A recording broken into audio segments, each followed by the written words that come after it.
اعوذ باللہ من الشیطان الرجیم بسم اللہ الرحمن الرحیم یا صاحب الجمال و یا سید البشر وجهک المنیر لقد نور القمر لا يمکن الثناء کما کان حقہ بعد از خدا بزرگ توئی قصہ مختصر جزا اللہ عنا سیدنا و مولانا محمد صلی اللہ علیہ وآلہ وسلم ما هو اہلو یا رب لک الحمد کما ینبغی لجلال وجهک وعظیم سلطانک رب اشرح لی صدری ویسر لی امری واحلل عقدۃ من لسانی یفقہوا قولی رب زدنی علما رب زدنی علما رب زدنی علما۔ السلام علیکم ورحمۃ اللہ وبرکاتہ۔ میں حافظہ افرا جاوید اسلام آپ سب سے مخاطب ہوں اپنی یوٹیوب چینل انفینٹ اسلام میں آپ سب کو خوش آمدید کہتی ہوں۔ امید کرتی ہوں آپ سب خیریت سے ہوں گے، زندگی پرسکون پر اطمینان اور ایمان بالخیر گزر رہی ہوگی۔ پارہ نمبر 19 سورۃ النمل اردو ترجمہ اور تفسیر، اس کی آیت نمبر 31 تک ہم گزشتہ اسباق میں پڑھ چکے ہیں۔ آج کے سبق میں آیت نمبر 32 سے باقاعدہ آغاز کیا جا رہا ہے۔ اللہ رب العزت ارشاد فرماتا ہے، قالت وہ بولی، یا ایہا الملأ افتونی فی امری، ملکہ بولی اے سردارو میرے اس معاملے میں مجھے رائے دو۔ ما کنت قاطعۃ امرا، میں کسی معاملے میں کوئی قطعی فیصلہ نہیں کرتی، حتیٰ جب تک یہاں تک کہ تشہدون تم میرے پاس موجود نہ ہو۔ تو انہوں نے کہا، ہم قوت والے اور بڑی سخت لڑائی والے ہیں اور اختیار تو تمہارے پاس ہی ہے، تم غور کر لو کہ تم کیا کہتی ہو، کیا حکم دیتی ہو۔ گزشتہ لیکچر کے اختتام پہ ہم نے پڑھا تھا کہ اس نے جیسے ہی خط ریسیو کیا تو اپنے بادشاہوں کی طرف اس نے رجوع کیا اور اس نے اس کا متن ہم نے پڑھا، انہ من سلیمان و انہ بسم اللہ الرحمن الرحیم۔ اور ہم نے یہ بھی پڑھا کہ قرآن کریم کی یہ وہ سورہ ہے جس میں ابتدا میں بسم اللہ اور اس سورہ کے متن کے اندر بسم اللہ آتی ہے۔ کل 114 صورتیں ہیں تو بسم اللہ بھی 114 بار ہی ہے۔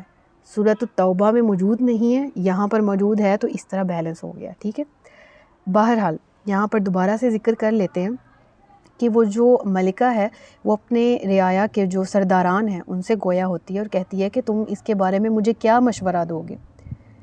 یعنی جو اہل رائے وہاں جمع ہوئے تھے ان سے ملکہ بلقیس نے مشورہ طلب کیا، تو انہوں نے کہا کہ جہاں تک فوجوں کی تعداد اور سامان جنگ کی فراہمی اور شجاعت و مردانگی کا تعلق ہے تو وہ آپ سے پوشیدہ نہیں ہے۔ آپ خود جانتی ہیں کہ وقت آنے پر ہم اپنی بہادری اور جمع مردی کے جوہر دکھائیں گے۔ بہرحال جنگ کی ذمہ داری کے متعلق اگر آپ کہتی ہیں تو قطعی فیصلہ آپ کا ہی ہوگا، جو آپ کہیں گی حکم تو وہی ہوگا، ہم تو ماننے کے لیے تیار ہیں، ٹھیک ہے۔ تو یہاں پر اس کا ذکر ہے، قالوا نحن اولو قوۃ و اولو بأس شدید والامر الیک فانظری ماذا تأمرین۔ تو ہم تو وہ دیکھ رہے ہیں کہ جو آپ ہمیں حکم دے گی۔ قالت ان الملوک اذا دخلوا قریۃ افسدوها وجعلوا اعزۃ اہلها اذلہ وکذلک یفعلون۔ تو اس نے کہا، بے شک بادشاہ جب کسی بستی میں داخل ہوتے ہیں تو اسے تباہ کر دیتے ہیں اور اس کی عزت والوں کو ذلیل کر دیتے ہیں، اور وہ ایسا ہی کرتے ہیں۔ یعنی بادشاہ نے جو ملکہ بلقیس ہے اس نے جب ان سے خطاب کیا نا سرداران سے، اور سرداران نے پہلی ہی رائے یہ دی کہ جی ہم قوت کے زور پر ان سے مقابلہ کریں گے، تو ملکہ نے آگے سے ان کو جواب دیا، یقیناً وہ حضرت سلیمان علیہ السلام کی قوت اور طاقت اور ان کے عظیم لشکر سے باخبر ہوگی، اس لیے وہ انہیں بتا رہی ہے اپنی رعایا کے سرداران کو کہ اتنے بڑے بادشاہ کا مقابلہ کر کے ہم خود اپنی ہلاکت اور بربادی کو دعوت دینے کی حماقت نہیں کر سکتے، ٹھیک ہے۔ کوئی اور تدبیر ہی کرنا ہوگی، کیونکہ وار از ناٹ دا سلوشن۔ ہم اتنے طاقتور لوگوں سے جنگ کر کے جائیں گے بھی کہاں؟ یعنی جتنی ہم نے یہاں پر اپنی جارہ گردی قائم کی ہوئی ہے سلطنت کے نام پہ، وہ ساری چھن جائے گی، سلطنت بھی چھن جائے گی، کیونکہ اتنے طاقتور شخص کا ہم مقابلہ کرنے سے قاصر ہیں۔ تو اگر تو وہ واقعی نبی ہے تو وہ اس چیز کے علاوہ کسی اور بات پہ ایگری نہیں ہوگا کہ ہم اس کے حضور چلے جائیں اور ایک اللہ کی وحدانیت کو قبول کرتے ہوئے اس کی نبوت کو تسلیم کر لیں۔ اور اگر تو وہ بادشاہ ہے، محض بادشاہ ہے، تو میں اس کے لیے تحفے بھیجتی ہوں، اگر تو اس نے قبول کر لیے، اگر تو اس نے وہ تحفے قبول کر لیے تو وہ مراد یہی ہے کہ اس کو کوئی کنسرن نہیں ہے کہ ہم سورج کی عبادت کرتے ہیں یا نہیں، لیکن اگر وہ ہمارے تحفے قبول نہیں کرتا تو دیٹ مینز وہ واقعی نبی ہے، ٹھیک ہے۔ اس کا ذکر اگلی آیات میں آ رہا ہے کہ اس نے کہا کہ وار سولوشن نہیں ہے جس پہ تم نے جو مشورہ دیا ہے کہ ہم ان سے لڑنے کو تیار ہیں، لڑنا سولوشن نہیں ہے، بلکہ ایک اور تدبیر میں اختیار کرتی ہوں، اور وہ تدبیر کیا ہے؟ وَإِنِّي مُرْسِلَةٌ إِلَيْهِمْ بِهَدِيَّةٍ، اور میں ان کی طرف ایک تحفہ بھیجنے والی ہوں، پھر دیکھوں گی کہ قاصد کیا جواب لے کر لوٹتے ہیں۔ اور وہ تحفہ کیا تھا کہ ملکہ نے اپنے قاصد کو ایک خط دے کر روانہ کیا اور اس کے ساتھ 500 غلام، 500 باندیاں بہترین لباس اور زیوروں کے ساتھ آراستہ کر کے انہیں سونے کے نقش و نگار کی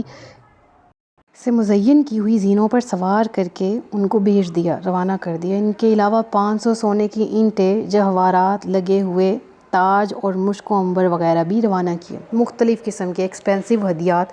اس نے حضرت سلیمان کے لیے بھیج دیے۔ ہدہد یہ سارا منظر دیکھ رہا تھا اور وہاں سے چل دیا، کیونکہ حضرت سلیمان کی کچھ انسٹرکشنز تھیں اور وہ یہی تھی کہ تم نے خط پکڑا کے فوراً نہیں آ جانا، دیکھنا کہ وہ کیا تدبیر اپناتے ہیں۔ ہدہد آتا ہے اور حضرت سلیمان علیہ السلام کے پاس آ کر سارا پیغام پہنچا دیتا ہے۔ اب ایسے میں کیا ہوتا ہے کہ حضرت سلیمان علیہ السلام سے بھی یہاں پر اپنی رعایا کو ایک حکم جاری کر دیتے ہیں اور کہتے ہیں کہ سونے اور چاندی کی اینٹیں بنا کر اسے 27 میل کے میدان میں بچھا دیا جائے اور ان کے ارد گرد سونے چاندی کی بلند دیوار بنا دی جائے اور خشکی اور تری کے خوبصورت جانور اور جنات کے بچے میدان میں دائیں بائیں حاضر کر دیے جائیں۔ یعنی اللہ اکبر، ان کی تدبیر کتنی عالی شان تھی کہ وہ جو تحفے تحائف دے کے یہاں پر بھیج رہی ہے کہ شاید وہ ایمان قبول نہ کر کے ان کے ذریعے ہی اپنا کام چلا لے، وہ جب اپنے قاصد، اس کے قاصد دیکھیں گے کہ جو ہم لے کر آئے ہیں اس سے کئی زیادہ تو ہمارے راستے میں لگا دیا گیا، ٹھیک ہے نا۔ تو اس کا تعلق تاریخ سے ہے۔ بہرحال متن قرآنی کی طرف واپس چلتے ہیں کہ پھر جب قاصد سلیمان کے پاس آیا تو سلیمان نے فرمایا، کیا تم مال کے ذریعے میری مدد کرتے ہو؟ تو اللہ نے جو کچھ مجھے عطا فرما رکھا ہے وہ اس سے بہتر ہے جو اس نے تمہیں دیا، بلکہ تم ہی اپنے تحفے پر خوش ہوتے ہو۔ یعنی قاصد جب ہدیہ لے کر پہنچے نا تو آپ نے اسے قبول کرنے سے انکار کر دیا اور فرمایا کہ تمہیں اپنی دولت اور سرور پر بہت گھمنڈ ہے اور اپنے جواہرات سے بھرے ہوئے خزانوں پر بڑے اترا رہے ہو، اور میری طرف یہ تحفہ بیچ کر تم خود ہی خوشی سے پھولے نہیں سما رہے۔ تم سمجھ رہے ہو کہ اتنی بڑی قیمتی اور نادار چیزیں جو تم میری طرف لے کر آئے ہو، تمہاری ملکہ نے میری طرف بھیجی ہیں، یہ کوئی تمہارے لیے کارآمد ثابت ہوگی؟ سن لو، میری نظر میں تمہارے ان تحائف اور یہ جو جتنے بھی ہدیات تم لے کر آئے ہو ان کی ذرہ برابر بھی وقعت نہیں ہے، کیونکہ جو خزانے مجھے اللہ رب العالمین نے دی، جو نعمتیں مجھے اس نے دی ہیں، وہ اس سے بہت زیادہ ہیں، اور سب سے بڑھ کر یہ کہ مجھے نبوت سے سرفراز فرمایا، اور میری نبوت کی ذمہ داری یہ ہے کہ میں آپ تمام سے،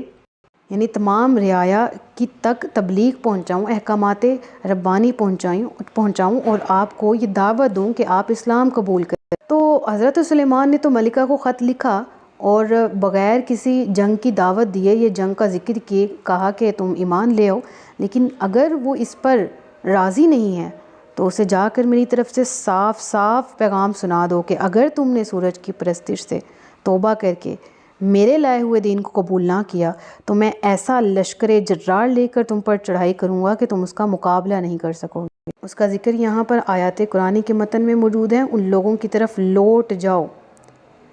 ہم ان پر ایسے لشکر لائیں گے جن کے مقابلے کی انہیں طاقت نہ ہوگی، اور ضرور ہم ان کو اس شہر سے ذلیل کر کے نکال دیں گے اور وہ رسوا ہوں گے۔ لیکن جب حضرت سلیمان علیہ السلام نے بلقیس کے تحائف قبول کرنے سے انکار کر دیا نا، تو وہ اس کے قاصد جب وہ تمام کے تمام تحائف واپس صبا لے گئے تو سارا ماجرا جا کر اپنی ملکہ کو جا کر سنایا، تو ملکہ سمجھ گئی کہ آپ بادشاہ نہیں ہیں بلکہ آپ حقیقی نبی ہیں، اور ان کا مقابلہ کرنے کی اس میں ہمت نہیں ہے، لیکن وہ ایمان لانے سے پہلے آپ کو اور آپ کے احوال کا خود مشاہدہ کرنا چاہتی تھی، لہٰذا اس نے یہ عہد کیا، اس نے یہ عزم کیا کہ میں خود جا کر سلیمان علیہ السلام سے ملنے کے لیے وہ وہاں سے اپنا تخت اور محل چھوڑ کر یہاں حضرت سلیمان علیہ السلام کے دربار میں حاضر ہونے کا اس نے ارادہ کیا اور اپنے لشکر سمیت چل پڑی۔ تو جب ملکہ بلقیس حضرت سلیمان علیہ السلام سے ملنے کا ارادہ کر کے وہاں سے چل دی، یہاں پر حضرت سلیمان علیہ السلام نے اپنے درباریوں میں ایک حکم جاری فرمایا، اور وہ حکم کیا تھا اس کی تفصیلات اور وجوہات پڑھتے ہیں۔ سلیمان علیہ السلام نے فرمایا، اے درباریوں، تم میں کون ہے جو ان کے میرے پاس فرما بردار ہو کر آنے سے پہلے اس کا تخت میرے پاس لے آئے۔ ایک بڑا خبیث جن بولا کہ میں وہ تخت آپ کی خدمت میں آپ کے اس مقام سے کھڑا ہونے سے پہلے حاضر کر دوں گا، اور بے شک اس پر میں قوت رکھنے والا اور امانت دار ہوں۔ یعنی حضرت سلیمان علیہ الصلوۃ والسلام کا مقصد کیا تھا یہ حکم دینے کا، کہ ملکہ وہاں سے اپنا تخت چھوڑ کر آ چکی ہے،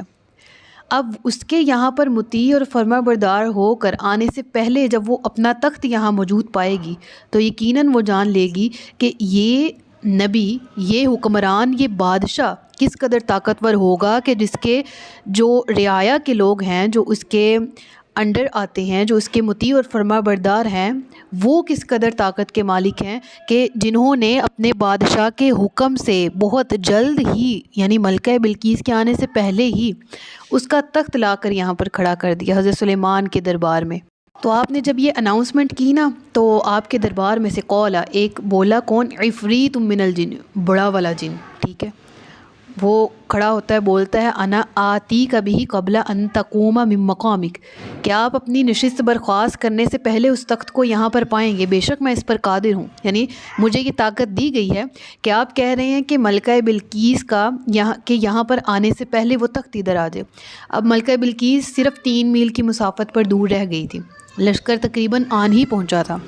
ایسے میں حضرت سلیمان علیہ الصلوۃ والسلام کے پاس وہ ان کی جماعت میں سے، ان کی رعایا میں سے ایک جن کھڑا ہو کے کہتا ہے کہ میں ابھی کا بھی لا دیتا ہوں قبل اس کے کہ آپ نشست برخاست کریں، یعنی آپ کے یہاں سے اٹھنے سے پہلے وہ تخت یہاں پر ہوگا۔ انی علیہ لقوی امین، میں اس پر طاقتور، قادر بھی ہوں اور امین بھی ہوں، یعنی میں امانت داری کے ساتھ یہ معاملہ یہاں پر کر دوں گا۔ قول الذی،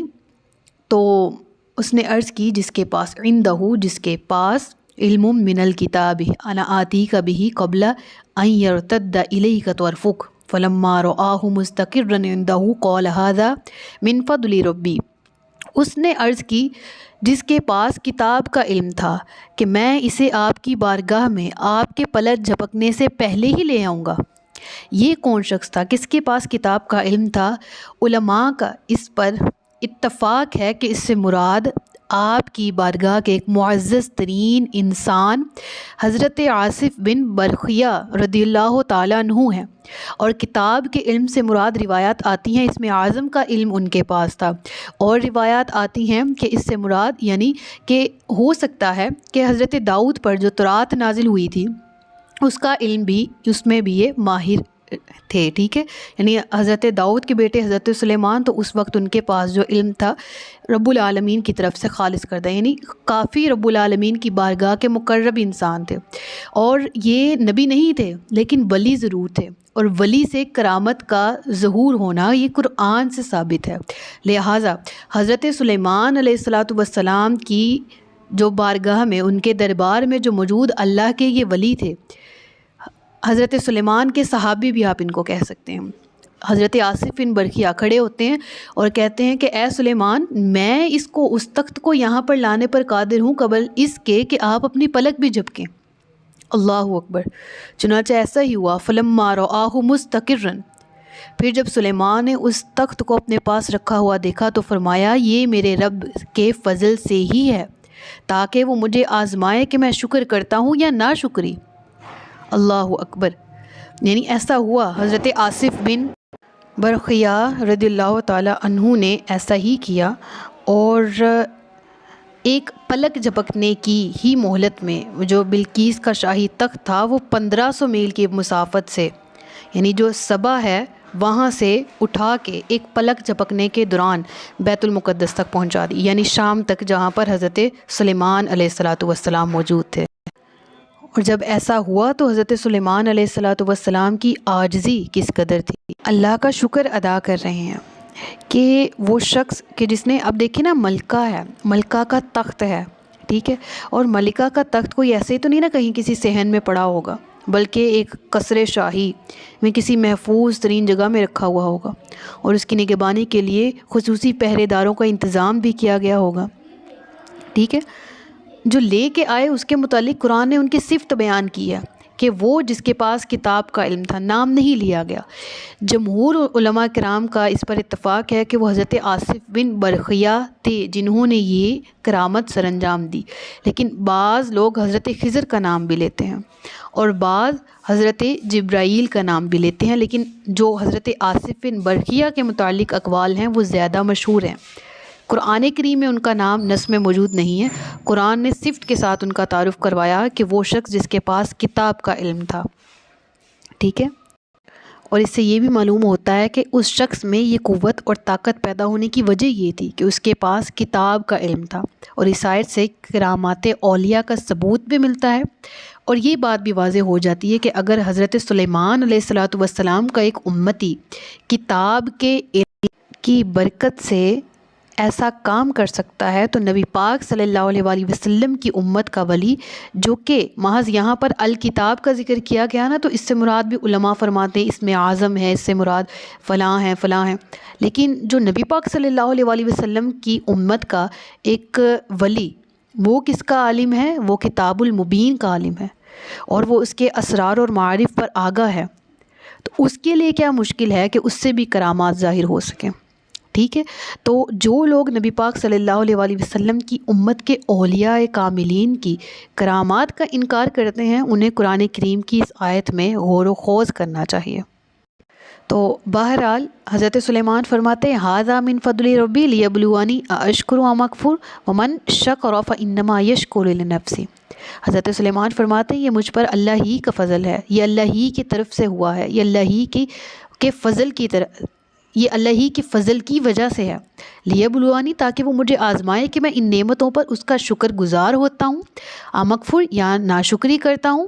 ہاں، ومن شکرا، جو شکر کرتا ہے، فانما یشکر لنفسی، وہ اپنی ہی ذات کے لیے شکر کرتا ہے، ومن کفر، یعنی شکر کا فائدہ انسان کو خود ہوتا ہے، ومن یشکر، جو شکر کرتا ہے، اللہ تبارک و تعالی لئن شکرتم لازیدنکم، تم شکر کرو گے تمہیں نعمت اور دی جائے گی، زیادہ دی جائے گی۔ تو اللہ کے نبی فرماتے ہیں کہ جو شکر کرتا ہے اپنی ہی ذات کے لیے کرتا ہے، ومن کفر، اور جو ناشکری کرے، فإن ربی غنی کریم، تو پھر اللہ بے پرواہ ہے، اللہ بے نیاز ہے، کرم فرمانے والا ہے۔ اس کے بعد ملکہ بلقیس کے ساتھ کیا معاملات پیش ہیں، انشاءاللہ نیکسٹ لیکچر میں اس کو پڑھیں گے۔ صدق اللہ العلی العظیم و صدق رسولہ النبی الکریم، سچ فرمایا اللہ نے جو عصمت والا ہے۔ اپنا بہت سا خیال رکھیے گا، مجھے دعا میں یاد رکھیے گا۔ تاجدار ختم نبوت زندہ باد، پاکستان پائندہ باد۔ السلام علیکم ورحمۃ اللہ وبرکاتہ۔